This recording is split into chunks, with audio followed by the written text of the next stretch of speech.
There'd be a lot of poop in my pants. I've seen a 6-foot alligator go swinging through the air and slam into a tree. These guys are the scientists of the supernatural, lecturers leaving lessons for inquiring laymen. They are applying the scientific method to a world that baffles science. They are the cryptids of the corn. But who else has big black wings and red eyes? Batman. Well, Mothman. Oh yeah, Mothman. A great white shark was stolen. Oh, someone stole a shark? I got stuff for you don't even know about. She's a witch. She turned me into a newt. Who knows? Anything could be possible. Anything could be possible. It's really big abduction vibes. Holy moly. It sounds like you were abducted. And it just stood up. I mean, it just like kept going and going. And she goes, what the?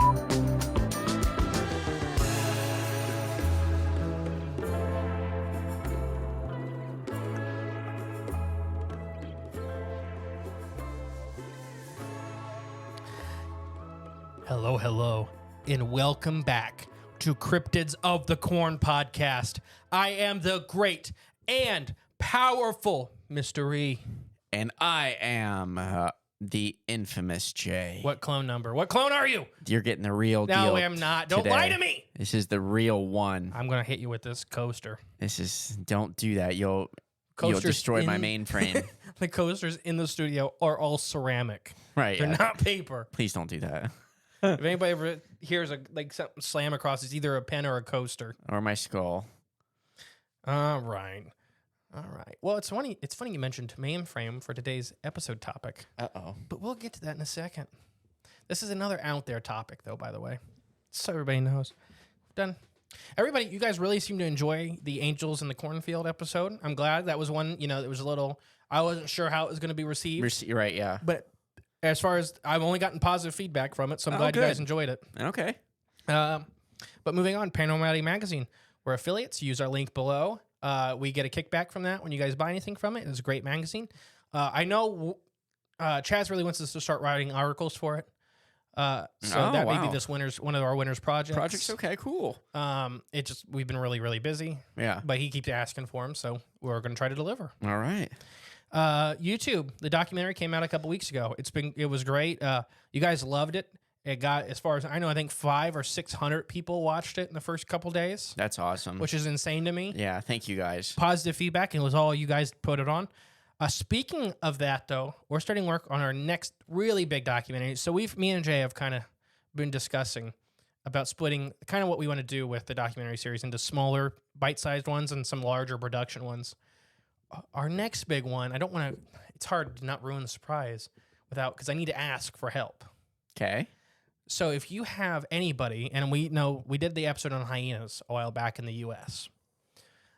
If you have heard of any hyena sightings, or you have had a hyena sighting in the Midwest, in Appalachian area, please reach out to us. We have a special project we're working on, and we'd like your help. That's right. All right. Next big thing, Spotify's having all kinds of weird issues. Yeah, so if you're seeing, if our stuff's repeating on you, what else was he? Sound changing, our voices changing. That's not us. Yeah, it's Spotify. So let them know, if it's happening on our show or I guess any other you're listening to. If you're having issues, with those things in particular, I don't know how to message Spotify but I messaged them for our end of it, but it's nothing on our end. Right, is the problem. Yeah. So we can't I just want to let everybody knows that is a Spotify issue, not our issue. Mm-hmm. Just so everybody's clear. The voicemail service is SpeakerPipe. It's below. Please use it. That's where we've been getting some of the Wednesday episodes. Yeah. It's been a lot of fun, and we've even gotten some fun voicemails. Yeah. Speaking of which, we're going to play one. We received this one recently. Now let me make sure.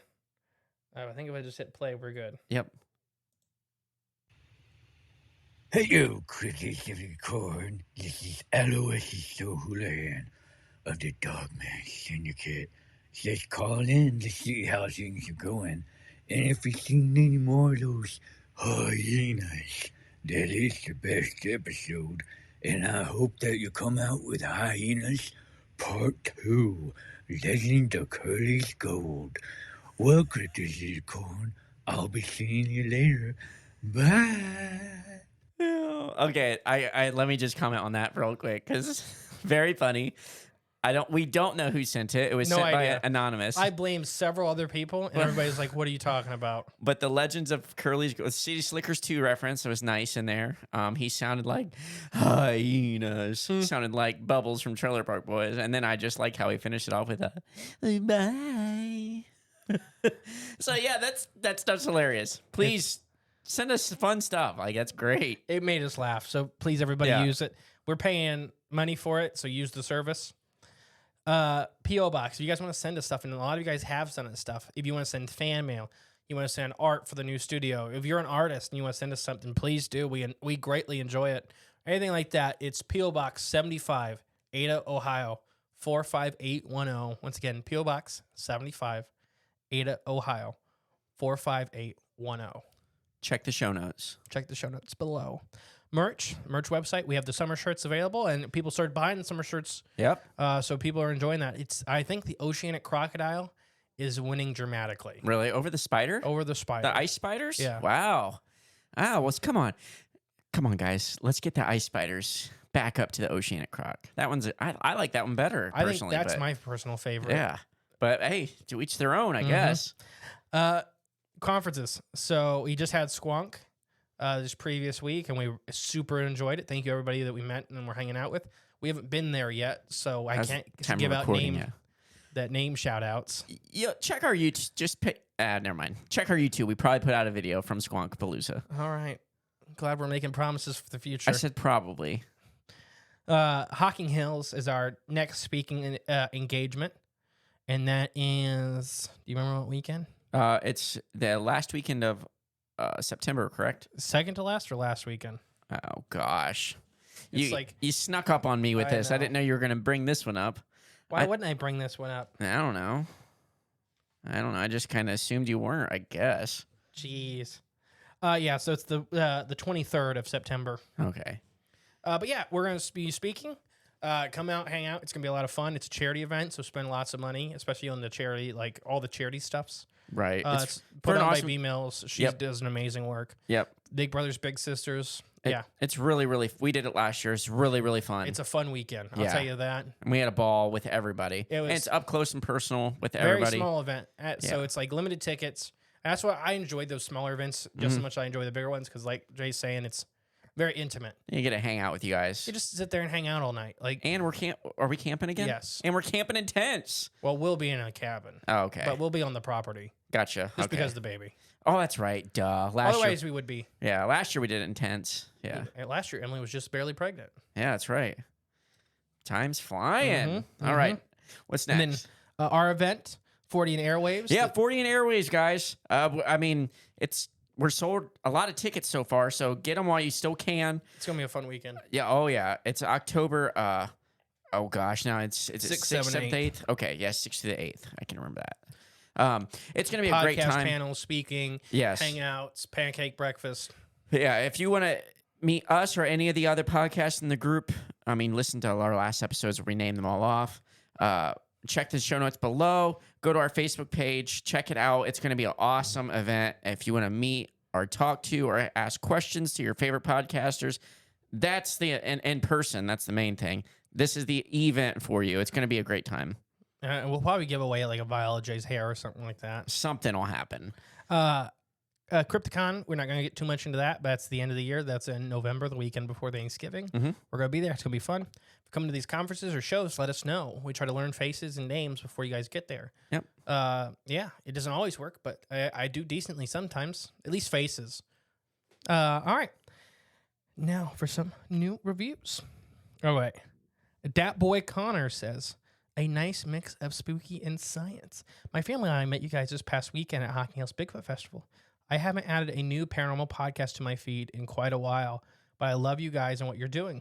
We absolutely love the Ohio Dogman Werewolf episode and the Giant Ozark Centipede episode. Oh, wow. I really respect the scientific background and knowledge y'all have. It's nice to learn a little something while listening to the spooky stories. That's awesome. Thank you, Dat Boy. And then Trollbach, Oklahoma, or Okie. Cryptids the Corn, Changing the Face of the Genre is the title. It's a truly new take on the cryptid paranormal podcast format. This program is has marvelous co-host. It examines current and historical phenomena, and it actually does its best to solve these mysteries surrounding these events that are created these legends. Wow. I'm going to Thank you, Bob. Yeah, I was just going to let him say it's Bob. Thank you, Bob. Arnoldist, percentage. Arnoldist, percentage. It's just a great time. Just a great time. Short and simple. Great show. Started listening from the start. Really great topics and fun combination of biology, fantasy, and conspiracy. Keep it up, chaps. Thank you. Thank you. Thank you. New Patreon member, New Patreon member, Jason Layfield. Jason. Welcome. Welcome, Jason. Welcome to the cult. All right. Now, are you ready for what we're talking about? Do you remember what we're talking about at all? I do. Consciousness. Yeah. I'm consciously aware of what we were going to discuss today. So this is a weird one. I got a good mix of the paranormal and the science and philosophy. I kind of think it all rolls into one. This is a hard thing for science to rationalize, which is fun for me. Yeah. Because it's just like, it's one of these things that exist. How do you quantify? You can't quantify Like black holes it. are the other way around until relatively recently. Okay. That we had the math to show that there's something like that should exist. Right. And then we found it. Gotcha. Vice versa, this exists and we haven't figured out the math to prove it. Right. We don't have a picture of it. It's weird. Yeah. Unless you believe in auras. Oh, yeah, I guess. Which we'll get to there. We'll get to that kind of stuff towards the end. Okay. So first we're just going to talk about philosophy. Where we talked about this on a live stream a while ago. Where in your body do you feel your soul is, Jay? I feel it right behind my eyes, in my head. Now, I do too. Yeah. Like, when everybody at home take this opportunity, and you can email us or you can message us on Facebook, or I may even start a Facebook thread next Monday when this comes out. Ooh. Because I'm really curious, because me and Jay have a similar opinion, but I've talked to a lot of people about this. And they had different. And it's very different, and it's different across the board. Yeah. It's a very interesting concept. Wonder if it depends on what archetype you are.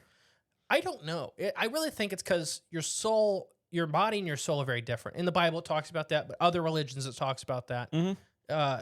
And I think it comes down to that you're inhabiting an animal, A vessel. essentially. Yeah. A meat sack, perhaps. A meat sack, suit, whatever he calls Yeah, it. I was trying to say both, I think. Meat sack. Now, though, so that's that thing. So a lot of people say they feel it in their chest, they feel it in the back of their head. There's even a few people that have the third person feel. Right, yeah. They're kind of behind themselves or up above themselves. Above them, yeah. And there's even like extreme ones where they feel themselves in their hands, and that's But it's very different, and I don't think any of them are wrong. It's just everybody's different. Now, when you feel connection to somebody, if you had close your eyes and you visualize your own soul or where you feel you're at, how do you view yourself as connected to somebody?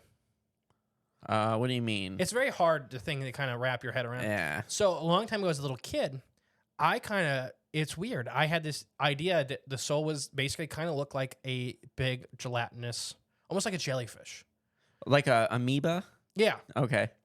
And it had strings coming out of it connected to the people I really cared about. Hmm.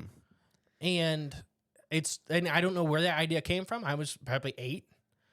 And recently I heard the exact same thing explained to me by a psychology professor. And many people feel that same way. And it's this but it's weird that it's one of these human things that we all come to the same kind of conclusion. Yeah. To where that's at least a subset of people view themselves as that. Yeah. And that when those strings are cut, that's you leaving that person, or that, whatever hardships happen, and you kind of close yourself off to it. Right, yeah.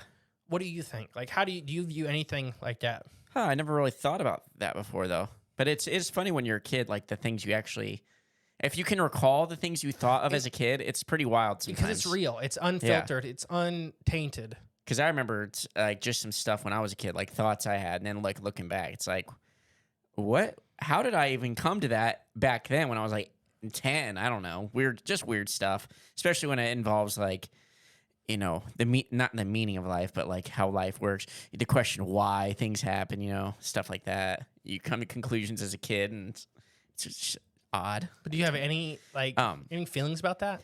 I think we all are connected through our, through thoughts and things like that. Ooh. So hitting on one of my tail end ones already. What? We're all one. That we're Kinda. Which I believe that. I do believe that. It just sounds goofy to say because it's been so. What's the word? I don't know. Almost like it's been overused so much. Like it's hard to even put a like a pinpoint meaning on that, saying we are all one. But I do think we all, at the end of the day, are one. I don't know, big form of consciousness, like the collective consciousness. So with the thought of your consciousness being like its own little bubble, then having these tendrils reaching out to everyone else, almost like it makes me think of brain nerves and vessels, or what do they call that's it? a really brain cells. Brain cells, it's yeah. brain cells. Where They're their nerve endings. synapses are all connected to each other. That's a very good way of putting it. It's kind of how I envision that. Or like a large fungal colony. Ooh, which also mimics that same. Is your brain? What if our brains are just mushrooms this whole time? There is a theory we'll get to that we are actually the fruiting bodies of an ancient fungal species. And our brain could be the fungal colony? Like the individual node. Mm-hmm. And what people are considering the collective consciousness is actually what would be the hive mind. The fungus, the one fungus, yeah. We'll get to there. We're on philosophy for now. Yeah, right. Just philosophy. Stick to there. But yeah, do you have any more insights into the kind of the philosophy of consciousness? It's a hard thing for anybody to talk about, yeah. Because you can't like personify, or you can't put a. It's like, I don't know, talking about the wind. It's not even. I think the wind is like we can see the wind. Well, like, you can feel it. You can see its effects. I can put a measuring device out there. Right. There's nothing with consciousness. No, nerve ending firing. No, there is though, kind of. What? Maybe it's not consciousness. It's just the observer. Never mind. I was going to say that double slit experiment. It's that's the universe reacting to a presence. Right. I don't think it's the other way around. I think if a bird was watching it, the same thing would happen. Ooh, now let's bring that up though, because that's kind of the next thing I had with philosophy. Yeah, is this an argument with animals? See, what that would actually be a really good experiment, the double slit experiment. What if you did make a bird, a squirrel? Explain what the double. Okay, a double slit experiment. When they took this little plate. I believe it was gamma rays. I think it was just, they said photon. It may have been photons. And individual photons, which I don't understand. I don't understand what a photon necessarily is. It's a light particle. Right. So how do you collect like a physical light particle? I don't know. It's just weird. They can make guns that do it. Okay. It's kind of like it's just a laser. That was just always odd to me, like when I sat down and actually thought about it. But what the experiment is they had a plate and it has these two individual tiny little slits that basically would allow, it's wide enough to allow a photon to pass through, but there's two of them, so it can go through one or the other or neither. So, and then there was a board behind it that received the data. That received wherever that light particle went through, it left a mark on that board. And so then they shot, hundreds, hundreds to thousands. I don't know the exact millions, a lot, and so it created a pattern behind it. So what you would expect when you were watching it, it did exactly what you expected. Yes, you would imagine only fell through the slits. Yep, the two slits. There was only those two spots. So when it wasn't physically observed, and they just ran the experiment and then checked the results later, it wasn't just through those two slits. It was like almost like a wave particle rather than a physical particle. It did. So it hit I believe it was 5 slits. It looked like there was 5 slits there. Yeah, there was like some parts where it was much more pronounced, and then other areas where there was less. But it was almost like a wave went through rather than an individual. So shot. that is something we'll talk about here in a bit. Also, is that consciousness affecting reality? Right. Yeah. So I think that was kind of the goal of this experiment was, well, they did the experiment first without observing. Then they noticed that wave pattern. They thought, okay, this is weird. Let's measure it and watch it happen so we can see how this is working. And then when they watched it, it reacted as how they predicted before. So it changed upon being observed. Yes. So the observer effect. To your comment earlier, though, that would be really curious, though, to put like an animal in that same room to observe it, even though it doesn't know what it's observing. But although it's just there to observe, I wonder if the effect would change, because if it doesn't know what it's observing, even though it's still I wonder if that would still change the outcome. You know what I mean? Right. I feel like they did put an animal. I swear they used a dog. Oh, I'd have to look into that. I never thought about that. And I think it did the same thing. And I think it could be as simple of a present as the electric field that we're producing. True, yeah. There could be a lot of explanations, I guess, for it, but there's life in the air as well. Like, so it's like, Yeah. it's not reacting to that life. right, no, because it's just only when being observed is that. But like you said, is it an electromagnetic thing? It could be. Like that just changed. Yeah, we just don't know. We don't know. It does, but then does our consciousness affect it? We don't know how powerful. We don't know the range of our consciousness, like what it actually affects. In the physical world, especially the physical world. I mean, yeah, the spiritual world, our consciousness affects a lot, I believe. Are they any different? I think they both kind of coexist. I think they're different, but they both inhabit the same space. We'll get to that. Right. That's It's all a a note I have balance. at the end. It's all a balance in life. And I was just going to say, for example, like having like being in a positive frame of mind. Like, let's say you're going through, which we both have experienced it in our families, like in our lives, someone going through a cancer battle. If they have a positive frame of mind, it seems like a better. I've been in a cancer ward for a long period of time. Yeah. And it's 100% right. Yeah. I will tell you this, and there's no scientific data to back this up, and only speaking from my experience. It's not from everybody else's experience, from what I witnessed being in the cancer ward with my mother often. The people that had, and it may be all down to diagnosis, if you're told you're terminal. Yeah. But Grandpa, we'll get to that. That's a good point. You just had a really good note. That the people that had a really good outlook, a lot of those guys survived a lot more regularly. Yeah. And then the people that came into it, some of them didn't have extreme, my mom had non-Hodgkin lymphoma, which is a 50-50 shot. Yeah. Coin flip. Bone cancer is definitely more of a death sentence, Pancreatic cancer. Yeah. And those are pretty bad ones. So it just depends really on your type of cancer, but mom's non-Hodgkin lymphoma for women is just as easily a death sentence as it isn't. Right. Yeah. It really is a coin flip to who survives and stuff like that. My mom did extremely well. Don't get me wrong, she had it was a long haul. Yeah, cancer's never easy. But a lot of people that had these positive outlooks, and they had stuff, and even the hospital had stuff in the cancer ward to improve people's moods and try to keep their spirits up. And a lot of those guys survived. And then, but you could see the people that were done, and they would die in days or a week or 2 weeks. Yeah. And people that we'd been talking to, and then when they gave up fighting, they were done. Yeah. So who knows if that's the animal side of the biology or not. So with Grandpa, what I meant with the animal side of biology is the animal will to survive. Okay. Yeah, I or was going to ask. consciousness keeping you alive. Prevailing, yeah. I don't know which side of it is. Because animals, if you look, animals are tough. Oh, we yeah. are animals. Oh, you've seen that photo of a deer that's had half its back blown off, and it's just strolling through the woods, it's caught on trail cams, animals are tough. has a big muscle laying off its side, and still Luke got a deer one year that as we started to process, it had a full arrow inside of it, and it was just nothing but green goo. And it had been alive since last season previous. Oh gosh. And yeah, obviously we didn't eat anything off of that deer. No. But it was just to show you how tough they were. No problems. Didn't act like it was.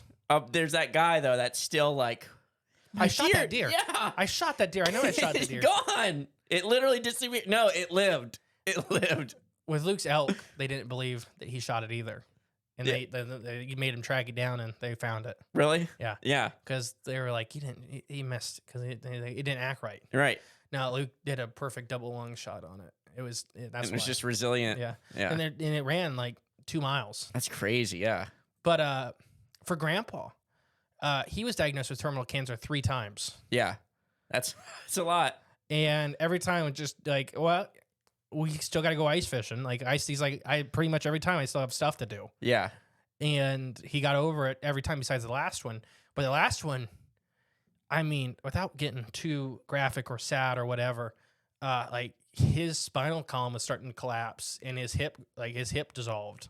Dang. And he was still ice fishing. Yeah. He ice fished till the day he died. That's literally awesome. the next day he died, he was out in the ice the whole day before. Oh, really? That's Yeah. awesome. And it just is crazy.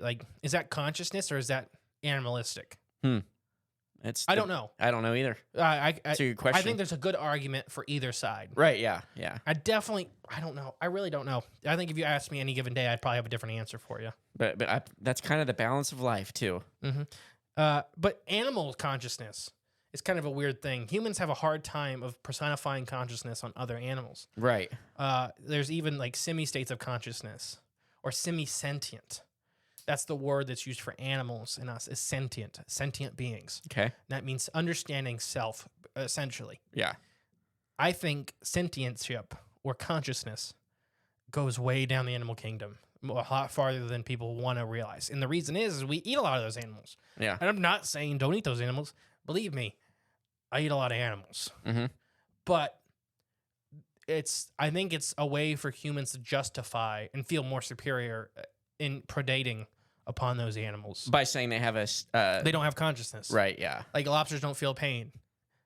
They do. I don't care what anybody tells you. Lobsters have a central nerve system. They feel pain. As a little kid, I argued that.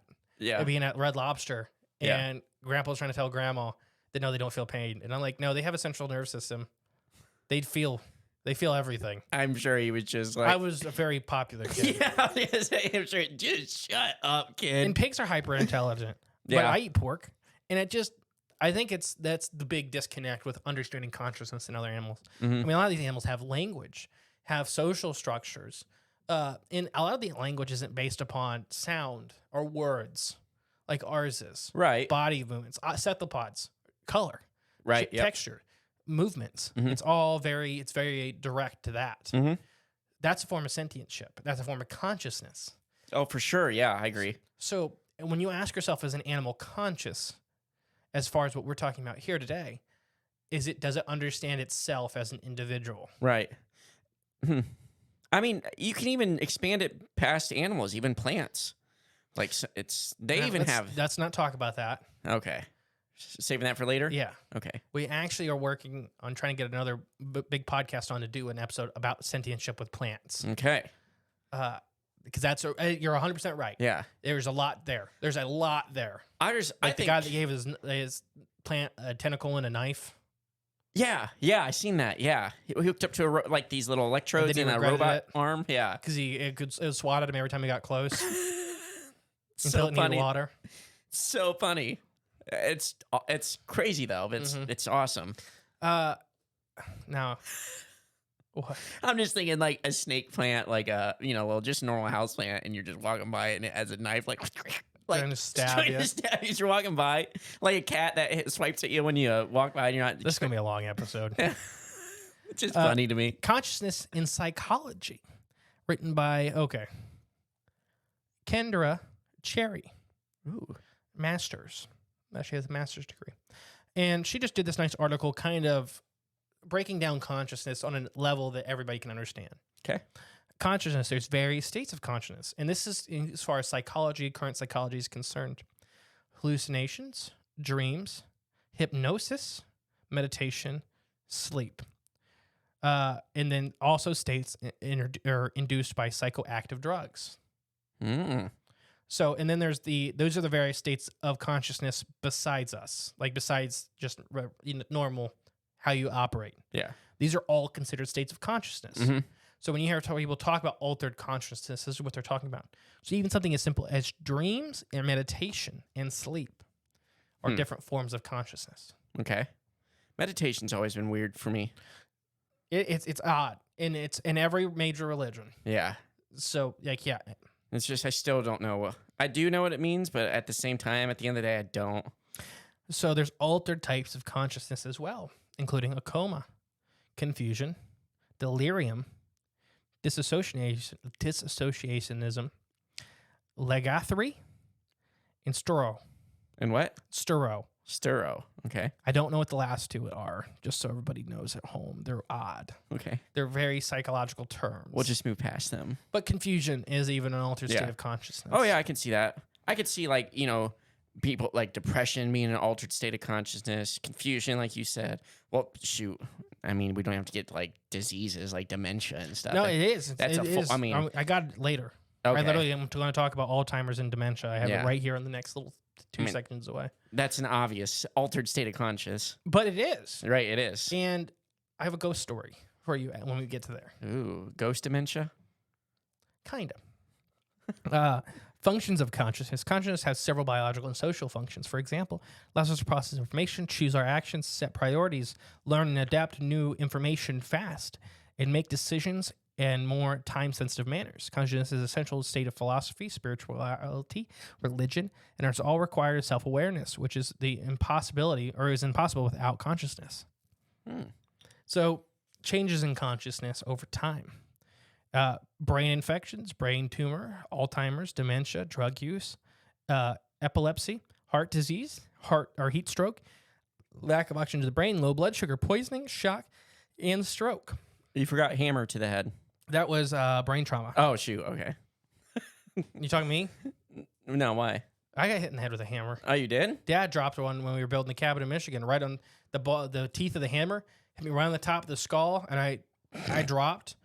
It was, I don't know if you've ever had pain, not pain. Okay. I didn't hurt at first, but everything in my body was like convulsing. Okay. It was an odd thing. It was a very odd sensation. Interesting. And then everything hurt. Then everything But after? everything in my body, all the pain receptors were going off without pain.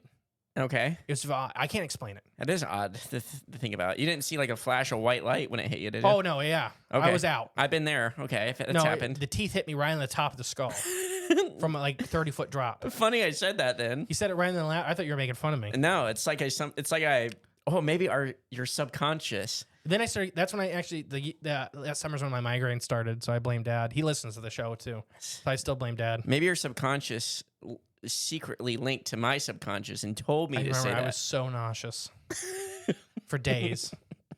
I should have got checked out. It is a funny Alzheimer's visual. in dementia.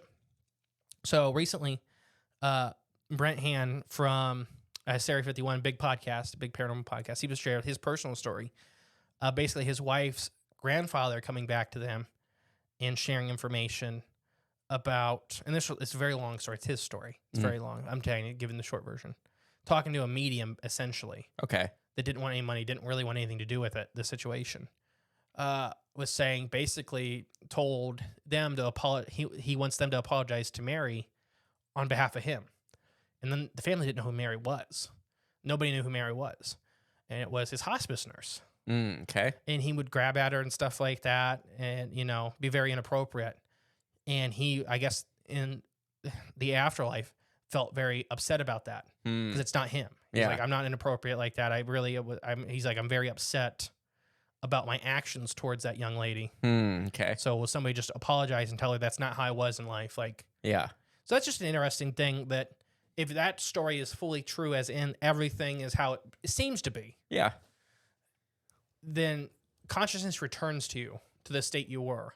Yeah. And it's weird I can talk about Christianity that, our consciousness is what moves on and we get put back, like I believe there's a lot of Alzheimer's patients that I worked with Alzheimer's patients, dementia patients. You're not there anymore.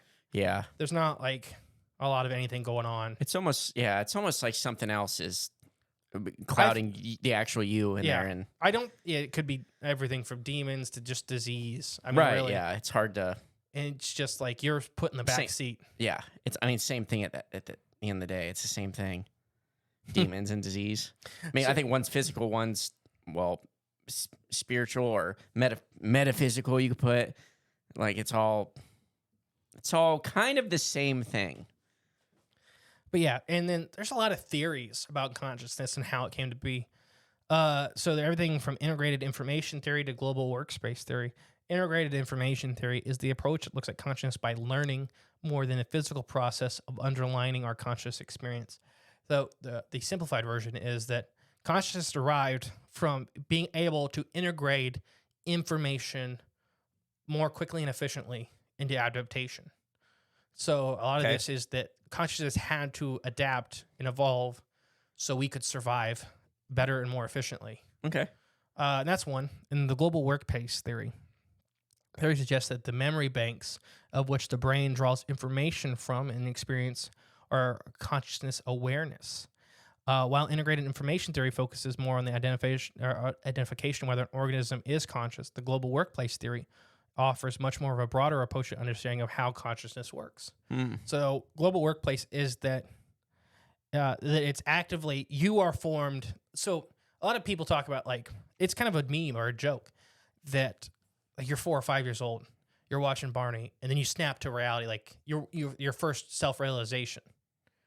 That when was the first time you looked down at your hands and realized you were you?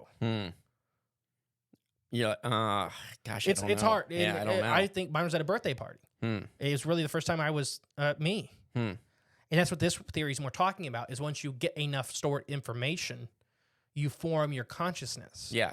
And then that's that moment you snap to. Okay. But it's a universally human thing. That it's 4 or 5, sometimes later, sometimes earlier, that where you snap into reality mentally. Don't they say, like, your first, not your first year, but like from like 2 to 7 is when you like build your whole personality, your whole ego. A lot of your traits. Yeah. Yeah. It's built right then in those years. So I wonder if that has to do with, kind of the snapping to effect, being within that age range.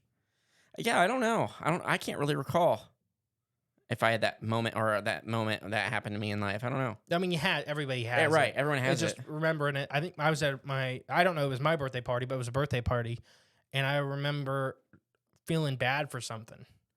And it's like that first real thing where I looked down and I was realizing I had actions. Like, yeah, like I have power.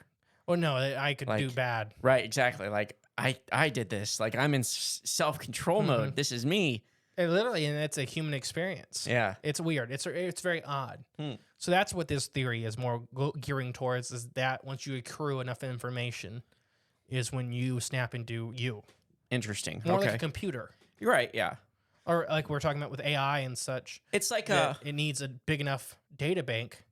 It's like modern video games. When you start playing now there's hardly a physical copy disc or anything. You have to download it, right? So now you download the game, but you can only play like the first hour of it because it downloads that little section in the beginning so you can play the game, and then the rest of the game still download in the background. So that by the time you finish that first hour, you have to sit it down and still let it finish doing its thing. So, if once that first little section's up and then you're into the actual real game, it's like you snap to, like, oh, this is what the real game is. All right. I'm done through that like demo stage or the tutorials. Any comments about what we just went over with all these different theories of how consciousness came to be? I mean, other than the fact that they are just theories right now. They're just theories. And even in psychology, there's not so I'm not a psychologist, I was a biologist, but in psychology, there doesn't seem to be one that's more favored over another. Right, yeah. It's pretty ubiquitous of just whatever. That's kind of all I was going to say, is just seems like you kind of could mix and match all these together and they'd all work. Ready for some biology? Sure. Okay. Now, as we talked about at the beginning, is that people put their souls, their consciousness, in different parts of their body. Is consciousness intelligence? Interesting. There's an animal we're going to talk about. I think proves that it's not. Yeah. Consciousness and intelligence is not, but consciousness can take memories and move them forward. Okay. Learned information. Right. So we're going to talk about flatworms. So what a transition. So we're going to just like I don't know, you're saying all this stuff about like, deep philosophical consciousness comments, and then all right, so we're going to talk about flatworms. it's just like it's such a basic animal. They're not. I know, it just sounds funny. They're not basic. How dare you? Now, this is a big problem with people, how they view flatworms. Yeah. Is they're actually incredibly complex organisms. They actually share almost all of our same organ groups with us, which is very odd for an invertebrate. Yeah, it is. They're very similar to us and how they're set up. Which is when you look at worms, are completely different kind of systems. Yeah. These guys actually have almost all of our same organ groups, and the brain with a centralized nerve system, and so on and so forth. So they can feel pain. Yeah, they can feel a lot of pain. There's over 25,000 known species of these guys. Okay. These guys produce anywhere between 10,000 and 100,000 eggs at a time. But yeah, these guys are helping us understand consciousness right now. Mhm. So there's a lot of work with him. So their immortality in nature is the name of a big article that these guys are a part of. They're technically immortal, and by that I mean that they're immortal like the immortal jellyfish. Okay. There's no such thing as an old planaria. So they're actually using these guys to show that the heat exchange does not kill organisms. So like a lot of these, there's a hard thing understanding death in an organism. Okay. I know these are big thoughts. I'm absorbing. The big thoughts. Everybody can't see at home, but Jay is rubbing his head. Yeah. I'm soaking this all in right now. We should have done an ad break. Let's do it now.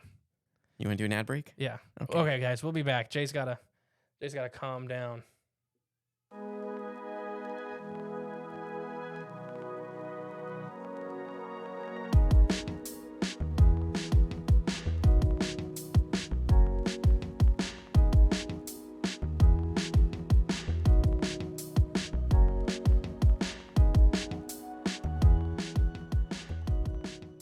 All right, we're back from our little We're break. back.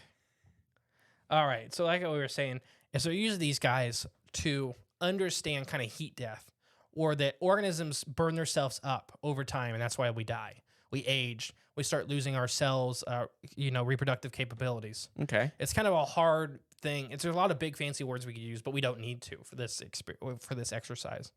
Basically, organisms age because they start to break down over time. Okay.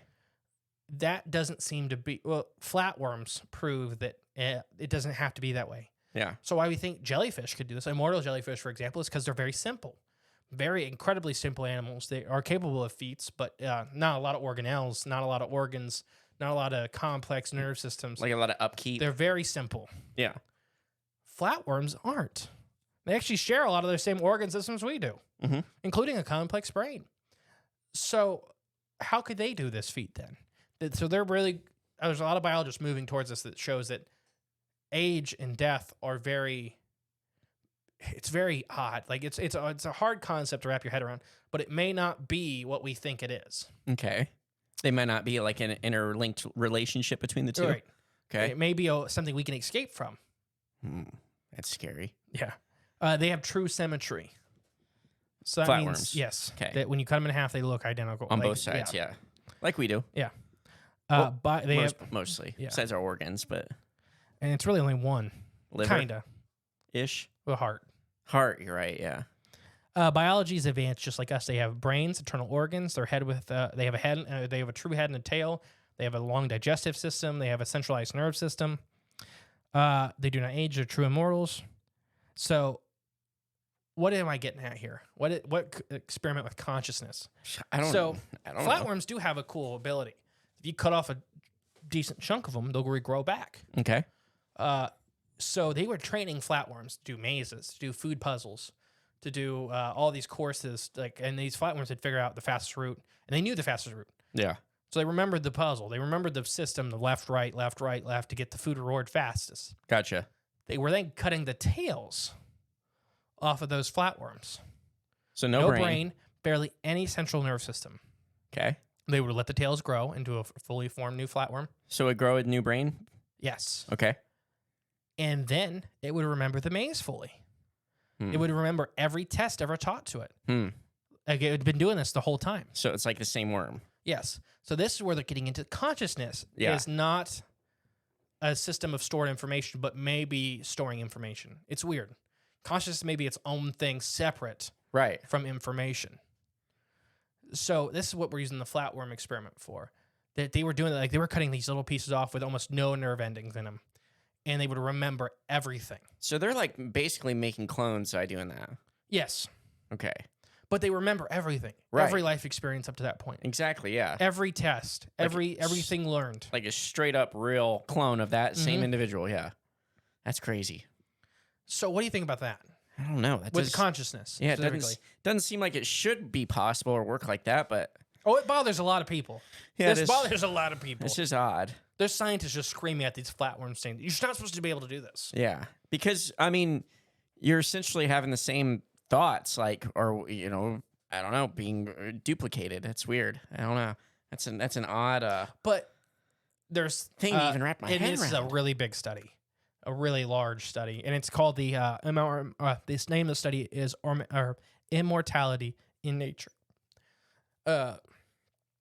These guys do have different behaviors, though, as in different almost personalities.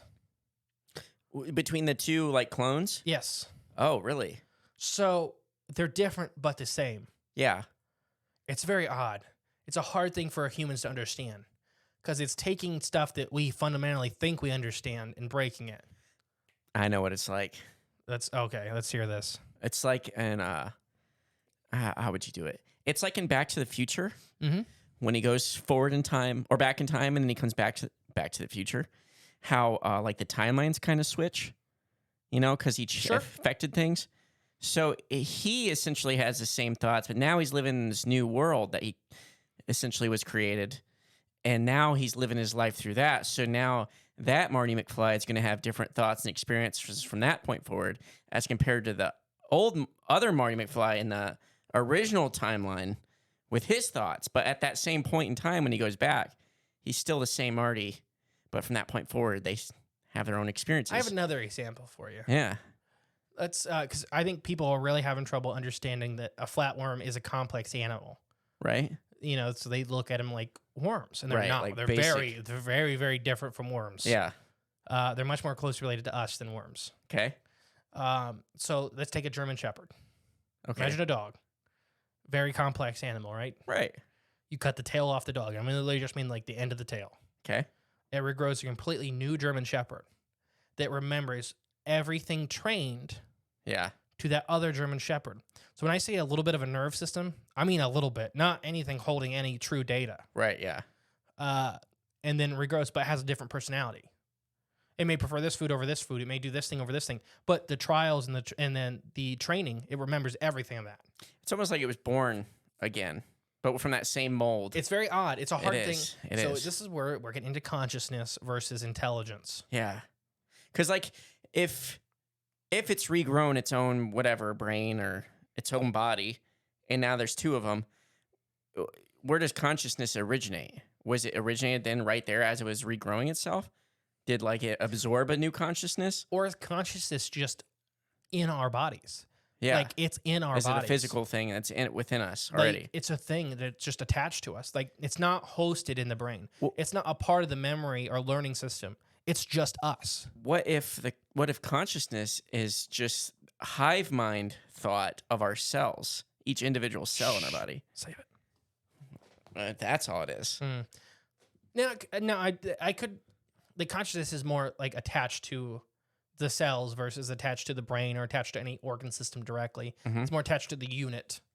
So when it breaks apart, it does form two different units. Mhm. It's very odd. It's a hard thing. It's a hard thing to.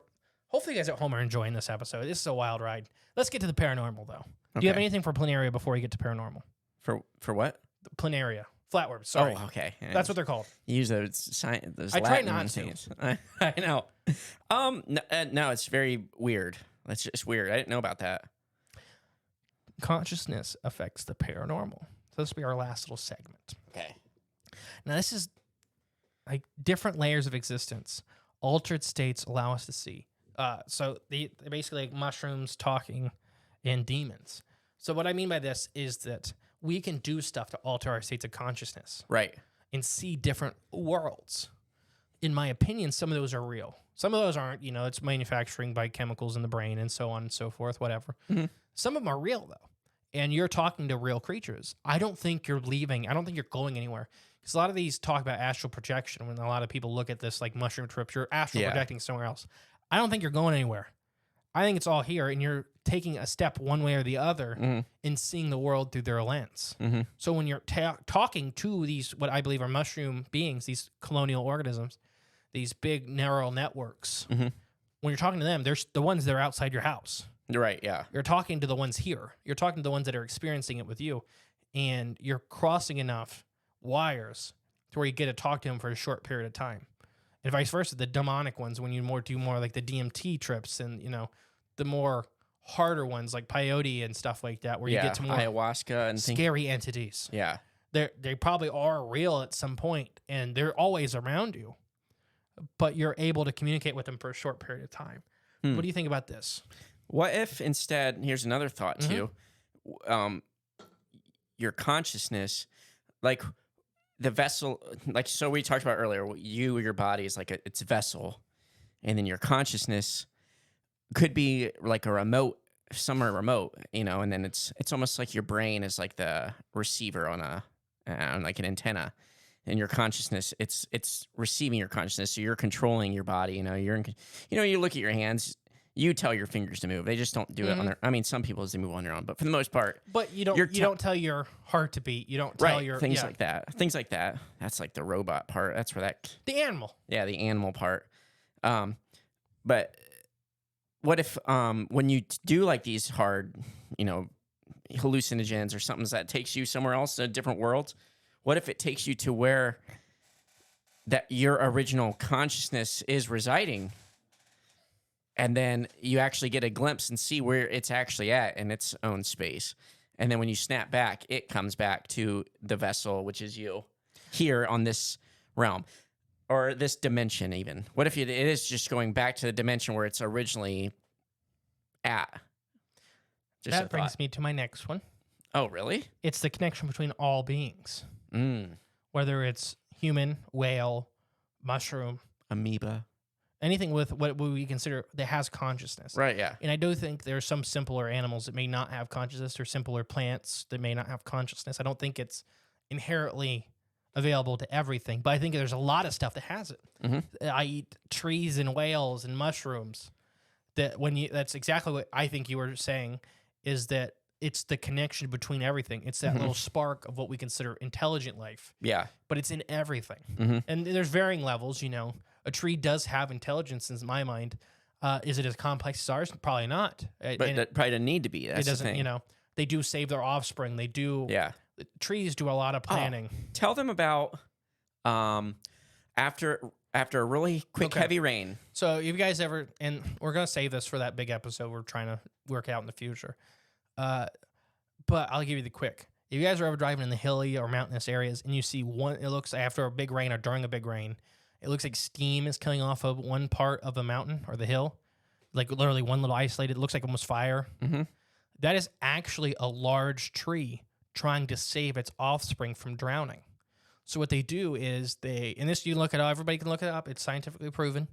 They pretty much essentially drink all the water as fast as they can out of the soil and gas it off through their leaves. Because trees directly around them will take care of their offspring. They'll actually dump nutrients to them. And before a large tree dies, it wants its offspring to take its spot in the canopy. So it'll dump all of its nutrients right before it dies. It will not wait it'll kill itself right before it's going to die anyways, to make sure its offspring take its spot. It wants its kids to take over. So that's pretty intelligent. It's some form of intelligence. Yeah. I don't know if it's pretty intelligent. Or it's just reactionary intelligent. It's nature intelligent. It's something. I don't know. There's something there. Yeah. But for this water, they literally can sense their kids release enzymes that say, "Hey, I'm drowning. Yeah.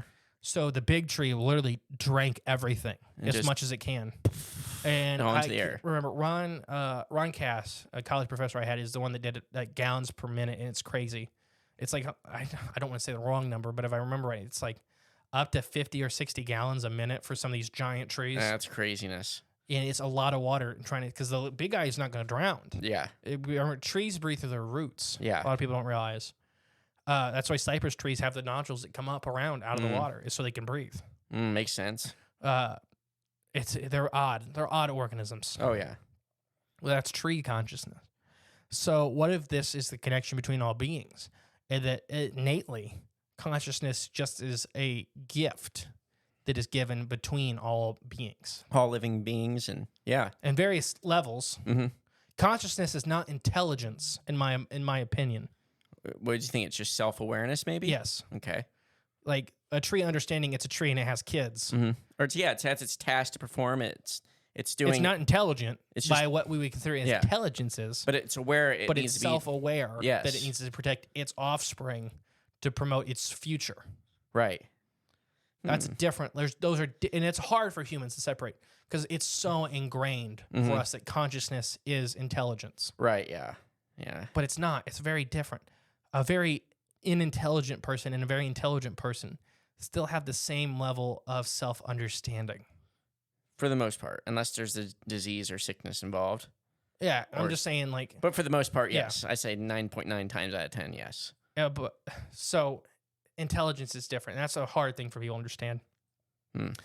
Another thing we want to talk about is it affects the reality around us, like Jay was talking about with the double slit experiment. Yeah.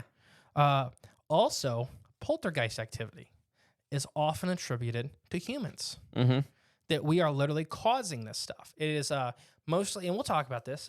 This is kind of, if you have younger kids in the car, I'm going to talk about some coming into girlhood or womanhood problems.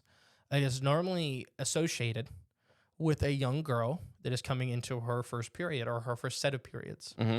And it's because it's a very stressful situation for a young girl. Blood's coming out of your body. It didn't happen to me, so I can't speak to it, but it would very stress me out if one day I looked down and there was just blood. I'm pretty sure that happened to you once. It did, but different reasons. Oh, and different it was a lot of areas. like screaming. The blood was secondary. Yeah, true. Yeah. The kidney stone is what we're talking No, about. okay. The blood was secondary. Pressure was first. Mm. Anyways, so this is a lot of psychic energy or conscious energy that is being produced by this, rough transition. Yeah. And that seems to be when poltergeist activity spikes. And poltergeist is not ghost activity. It's very different. Yeah. It's very unintelligent, violent, and it's no reasoning, no rhyme or reason to what is happening around you. right. Just stuff flying off, bad smells, knocks on the wall, but no like certain aggressiveness. And there's a couple times true poltergeist speak, but it's normally through the girl. Mm. And I'm not saying it's not real. I think it could be very real, and it's consciousness affecting reality. Mhm. Extreme pits of consciousness changing the world around us. Right. Yeah. In like we've talked about the double slit experiment, reality can change, can morph from just being observed. Mhm. So if that is consciousness affecting that, it'd be interesting. So It what do you would- think about the poltergeist kind of angle? I do think, our thoughts do have a lot of power. There was a quote our football coach had in high school that he had hung up on his wall. And when I first saw it, I didn't really understand it. But now I get it. It's fully, as years pass, it's like, oh, that's what that means. And the quote was like, whether you think you can or you think you can't, you're right. That was the quote. So the thought behind it all is it's the thought behind it all. It's your thought and intention going in.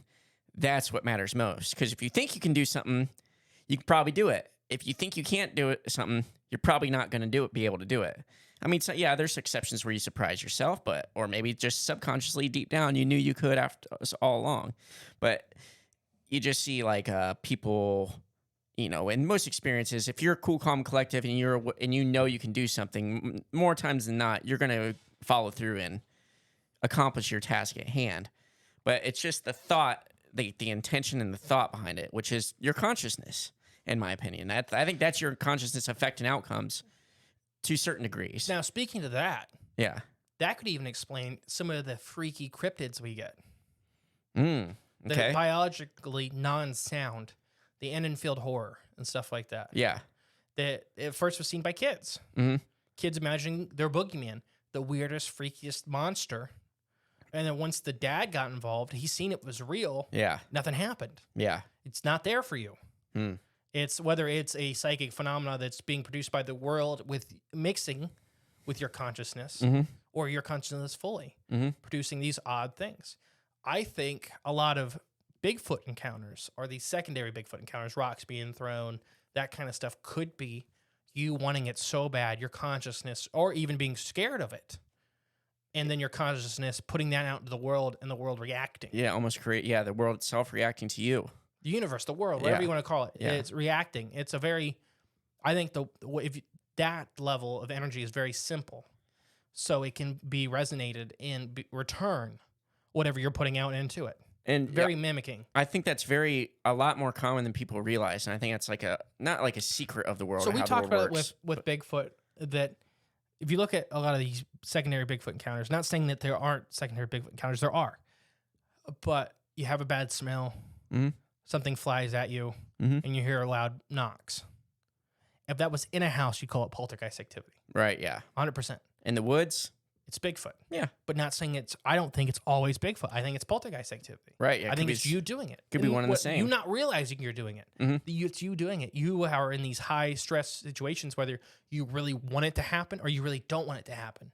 It doesn't happen to a lot of the average people. You know, it happens to Bigfooters. It happens to people that are terrified of the woods. Right. Yeah. Huh. Yeah. So it's an interesting thought, you know, if we're creating it or if it's really happening. Like, can kind of be both. But it is. You are creating, and it is really happening. Exactly. It's I think like so, I was just gonna say, I think everything in the world is a physical and a spiritual. they're integrated. Like physical and metaphysical. I hate live saying on that. the medical plane, or not the medical. We live on the physical plane. We kind of do live on a medical plane right now too. Big pharma. Yeah. No, but we live on the physical plane. Right. Yes. But the physical plane's also affected by the 100%. They're all integrated. spiritual plane or whatever. Yeah, it's just overlaps, and there's a balance between both, and one affects the other, and vice versa. It's just that's the fine balance in life. Now, did we have these creatures before we had the stories, or vice versa? Did we make up stories, Right. and then we called the creatures into reality due to consciousness? Right. Yeah. I mean, Big thoughts. Could be both ways. Big thoughts. Could be both ways, and I don't know how do you even figure the answer to that? How do you even figure it out? It'll be way long after we're dead. I'm sure there's some genius out there that's listening to the show that is a fan of the show that can provide an answer for us, well thought out. The last kind of one I have is this, that we're fruiting bodies of mushrooms. That's a long time theory that gets pops up every once in a while. That all animals are actually fungus.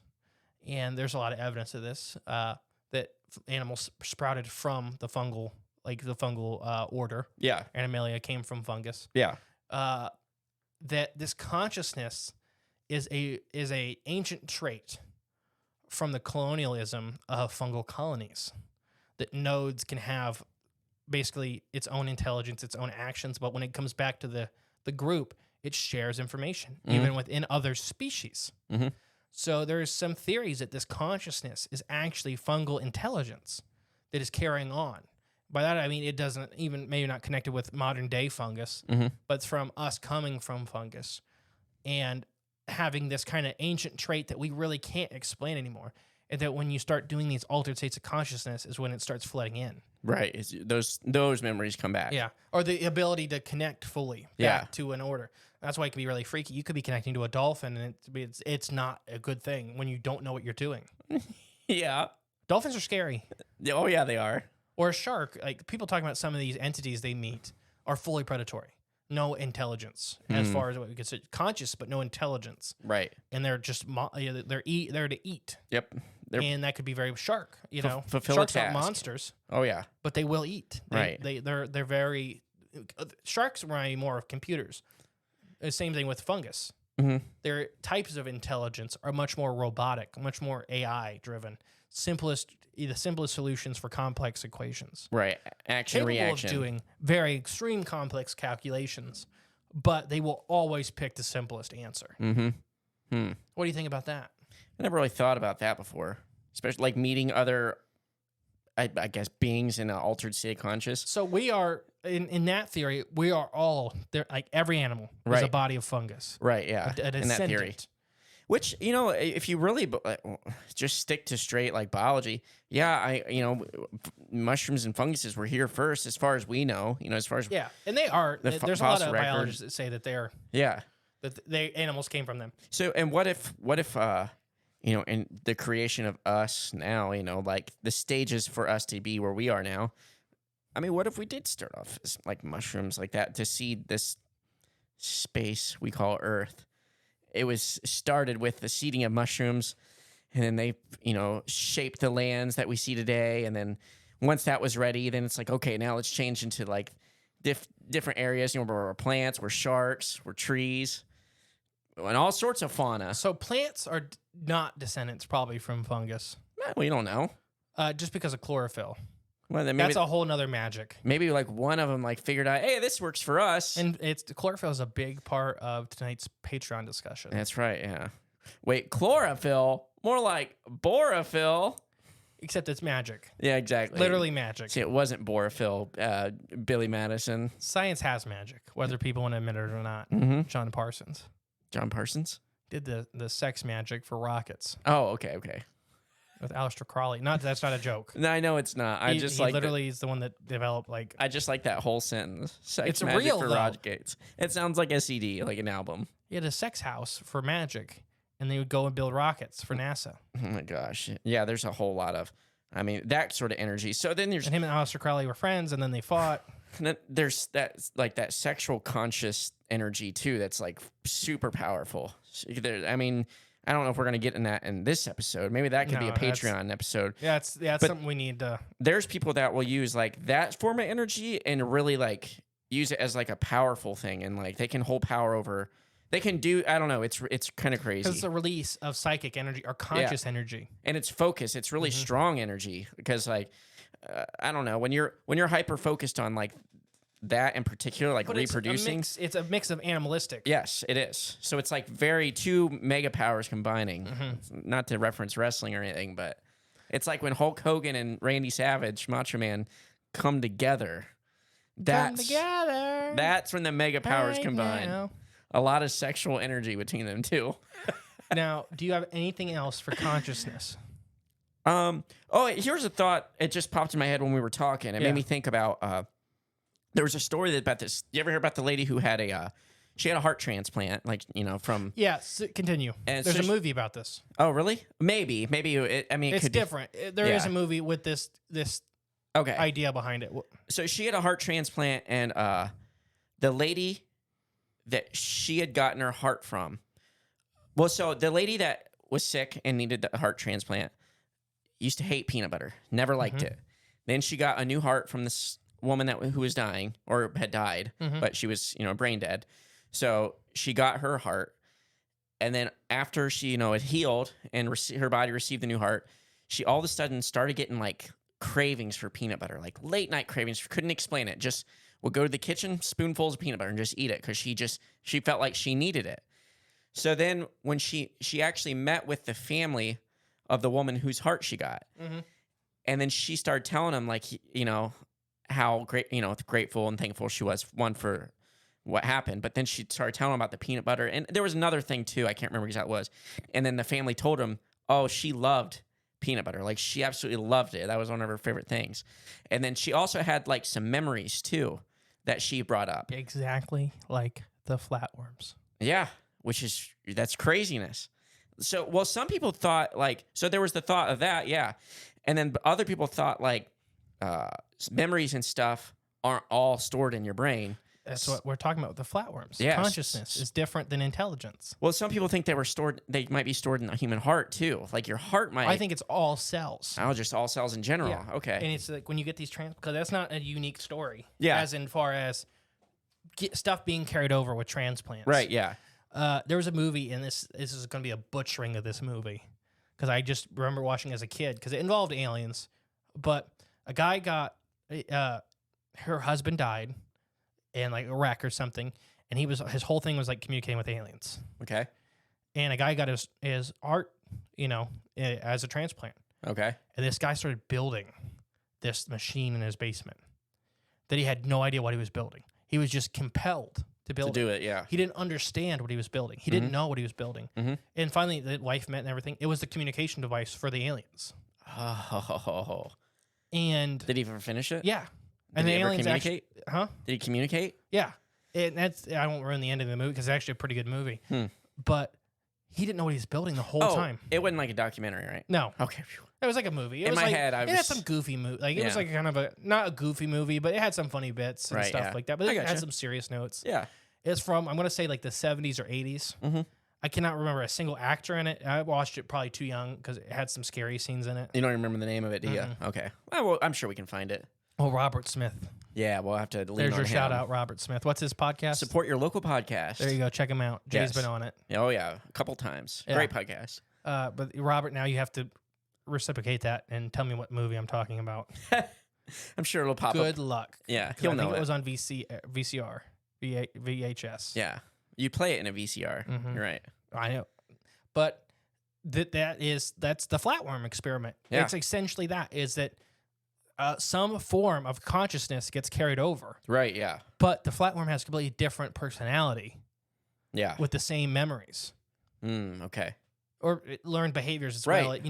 Right. So that's what that movie's about. This and it looks like I just remember it was like the biggest, goofiest, giant ball of wires and machine. Literally, it was like a big yarn ball, and then I had a phone right in the dead center of it, and that's how he talked to the aliens.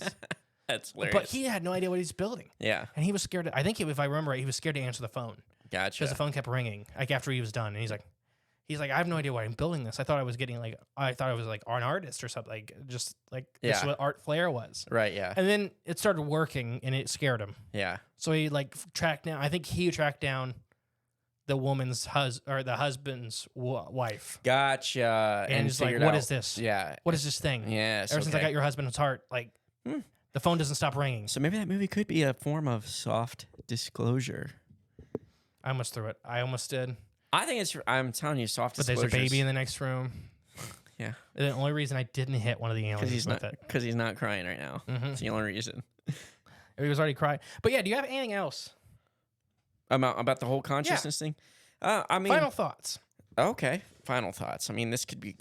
We so- can keep going on. There's Oh, angles yeah. with the plants. There's angles with more Yeah. stuff. This is kind of the intro into this stuff. And this is not our typical episode, but it's one that we wanted to do for a while because it does bleed in to a Yeah. lot of the other paranormal and the other biological. And it's I think it's a thing that humans take for granted that we think we understand and we actually have no idea what it is. Yeah, we don't.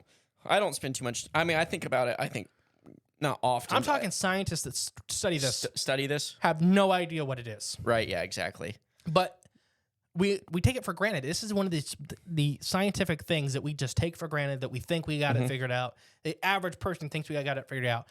No scientist understands this fully, and I will fight to that tooth and nail. I Yeah. don't care who you say you are. Psychologists don't it's pretty much just accepted.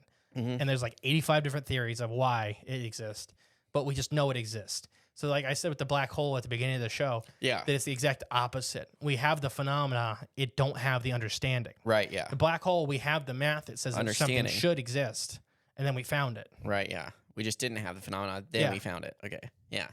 Makes sense. I don't know I just kind of view consciousness as like you said, a collective. Like we all kind of add to the collective consciousness, the collective memories of all of us are combined somewhere. Because when you pass in this life, I don't think your consciousness dies. Energy can't be destroyed or created. So I think that does live on and carries on.